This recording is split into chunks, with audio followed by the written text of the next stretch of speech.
I am Sergeant Russell Wyrick, W-E-I-R-I-C-H.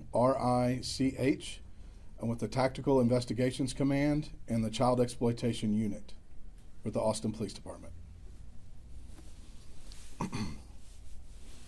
In September of 24, the Austin Police Department received several reports of an individual identified as Jack Bullington, 19, had posted explicit images of known juvenile females on social media platform X, formerly known as Twitter. The faces of the victims had been cropped into images of female nude bodies. The explicit photographs were altered by artificial intelligence in a pornographic manner so that the photographs were recognized as real people who were younger than 18 years of age. During this investigation, it was discovered that there had already been 3 cyber tips generated by the National Center for Missing and Exploited Children on this case. The Austin Police Department Child Exploitation Unit executed a search warrant on the X account associated with Jack Bullington. The findings from these warrants revealed that Mr. Bullington knowingly possessed and distributed graphic visual material on the X platform for public viewing.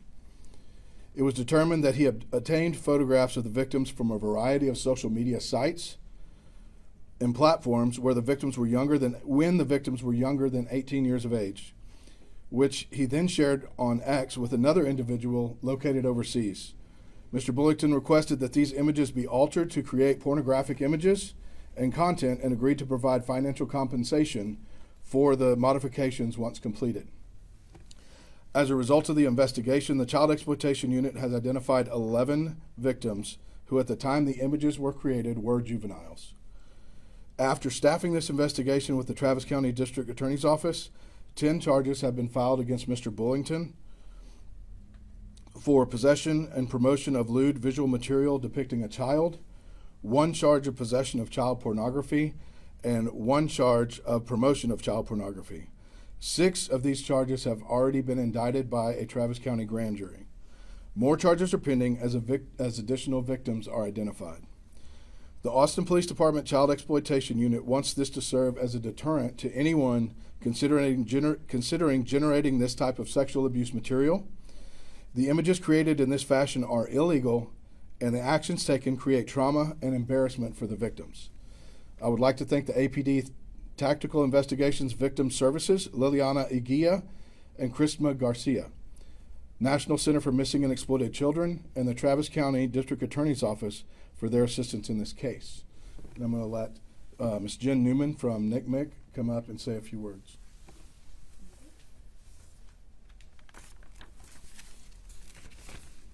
My name is Jennifer Newman. I'm an Executive Director at the National Center for Missing and Exploited Children. Good morning. The National Center for Missing and Exploited Children, also known as NCMEC, is a nonprofit organization created in 1984 by child advocates with the purpose to help find missing children, fight child sexual exploitation, and prevent child victimization. While our headquarters are located in Alexandria, Virginia, NCMEC is proud to have one of its 3 field offices operating here in Austin, Texas. Since 2009, the Texas office has brought the programs, services, and resources of NCMEC here to Texas and the Southeast region. NCMEC's largest program of work in the fight against child sexual exploitation is the Cyber Tip Line, an online mechanism for the public and electronic service providers to report suspected child sexual exploitation. Every day, NCMEC receives a constant flow of horrific child sexual abuse and exploitative material into the Cyber Tip Line. Once received, we review and assess that information, add value to the report, and refer it out to the appropriate law enforcement agency. Last year alone, we received more than 20 million of these Cyber Tip Line reports that resolved both domestically and internationally. In Texas alone, there were over 74,000 Cyber Tip Line reports referred to Texas law enforcement in 2024. At NCMEC, we've spent more than 4 decades fighting to protect children online.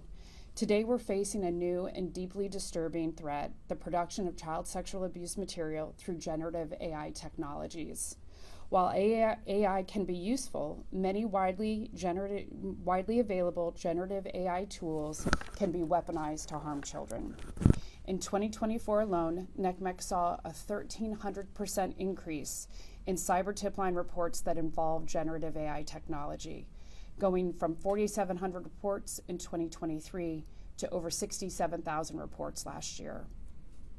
We are seeing offenders manipulating existing child sexual abuse material to depict even more abuse.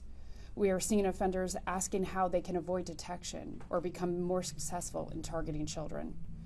We are seeing offenders create fully synthetic imagery of child sexual abuse by entering text prompts and details to create that image.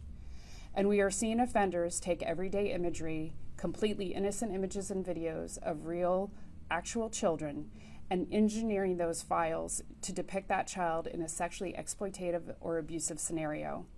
A scenario that never happened, but one that is incredibly destructive and harmful to that child. It's important for families to know about online crimes against children and have frequent conversations with their kids about what they should do if they end up in this situation. We know it's scary, and we want you to know you're not alone. NCMEC has free resources available for help on our website at ncmec.org. In addition, NCMEC is proud to offer our service called Take It Down, which is an anonymous platform which kids can use to help take down their nude or sexually exploitative imagery that may be online. Perhaps your picture that you sent to someone is being threatened to be posted.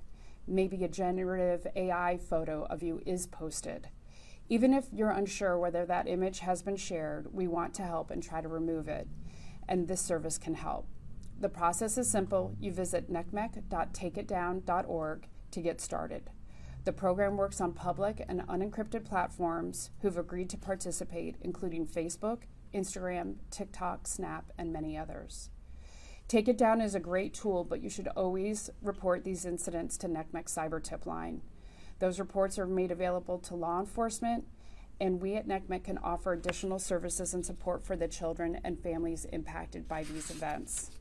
We commend the Austin Police Department for this investigation, for all their hard work over the past years on Cyber Tip Line reports, and for prioritizing child safety, including this new harm of generative AI child sexual abuse.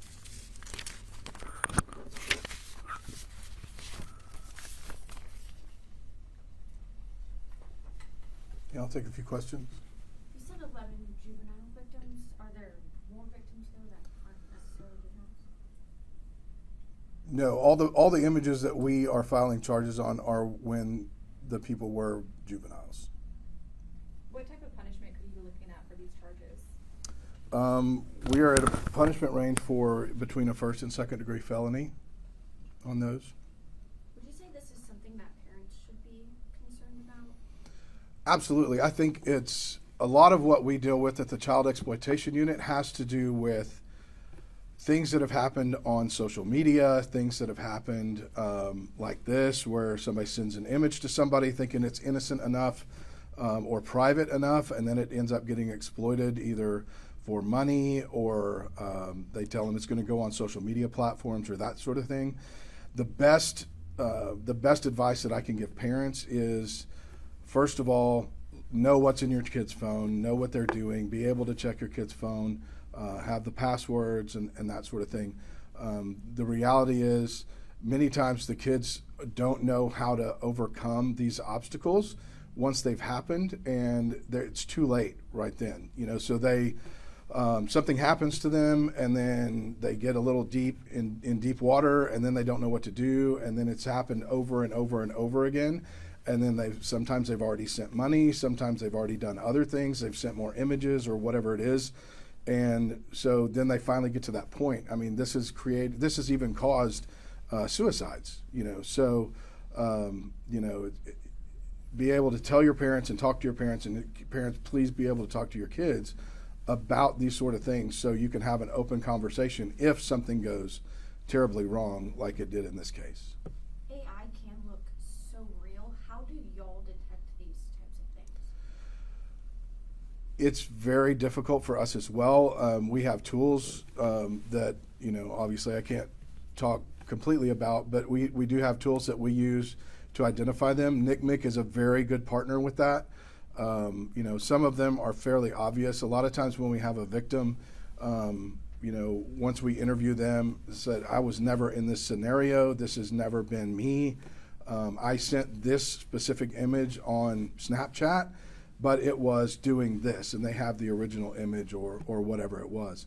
So there's various means that we use, but it is very difficult, and it's getting increasingly difficult to tell.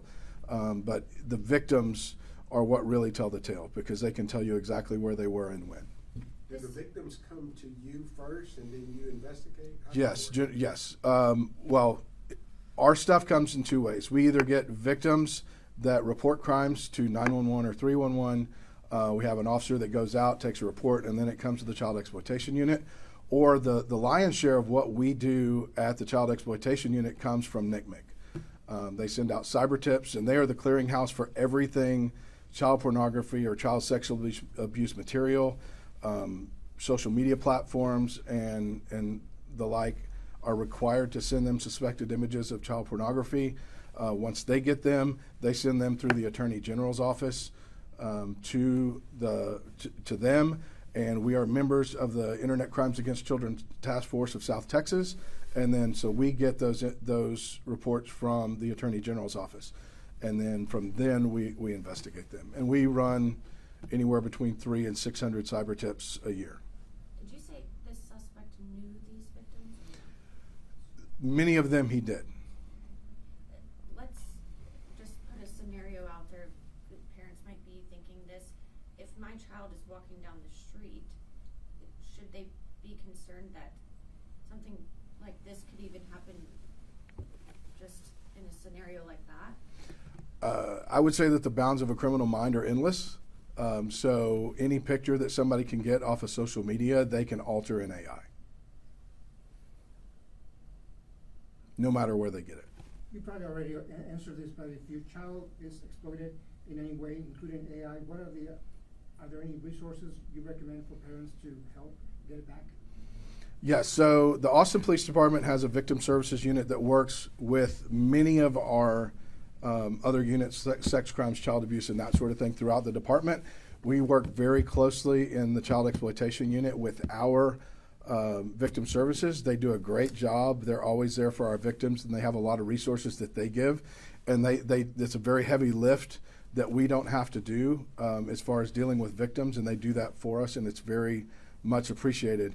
And I'll get back to Jen for a second about what resources NCMEC has. Sure. Yes, prevention and response is a critical priority for us at NCMEC. So we offer many resources for parents, for teachers, for educators, for really anyone who has access to help children and talk to kids. The program is called netsmarts.org. All of our resources are free. It's everything from, for the young kids, it's kind of cartoon and kind of fun interactive games. For the older kids, it's going to be more watching a video and then having a discussion with those teens about what they would do in that scenario. In terms of prevention and talking to your kids, that communication is such a key part of this, and really opening that door and having these discussions early and often with your kids is really the biggest tool in the toolbox when we talk about online child sexual exploitation. Also making sure that your kids know that you're a safe space to come to, that you're not going to respond with anger or, be overly upset, that they are turning to you because they're upset.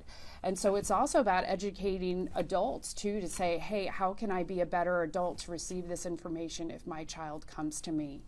Also at NCMEC, if there is imagery out there, in addition to the Take It Down, we do offer other resources to help stop the proliferation of those images. So there are other ways we can connect with those companies to help get content down, certainly making a report to the cyber tip line, and then obviously the Take It Down is a great resource as well. But we understand when we see these cyber tip line reports come in from the children, very often it's so focused on just getting that imagery down. So we've instituted a lot of help that way for both the kids and the parents. Locally here too, there's a child advocacy center called the Center for Child Protection. They're a great on-site resource for families who may be experiencing an incident like this, so always encourage you to reach out to them as well. They're a great organization and partner of NCMEC, and they do great work hands-on here locally. This AI thing, right, with child pornography, is it fairly new, or when did this start whenever you first started hearing about AI is when this started. In 2 legislatures ago, because this was becoming such a problem, they started dealing with it. In fact, in the federal legislature 2 sessions ago, they also did some other legislation that dealt with it federally and on the state level. Federally, and then recently, a couple legislative sessions ago, the state did some as well. So there were laws on the books there, but it didn't specifically address AI, and those had to be tweaked to include AI, and they did that, and it's been a blessing for us because there was a lot of this stuff going on that wasn't technically illegal. It was really in poor taste, and it was terrible for the victims, but we weren't able to do a whole lot. So now that legislation is in place and has been in place a while, we've seen, like Jen had said, we've seen a large uptick in that since 2023. And so we've dealt with it the best we could until, now we're really starting to get traction on some of this legislation that we've been able to use. And it really helps our victims, and gives them some respite in what they're able to do and start healing and getting over that trauma. We'll take one more question. Thank you. Thank you for watching. Please hit the subscribe button and get the latest news by downloading the CBS Austin News app.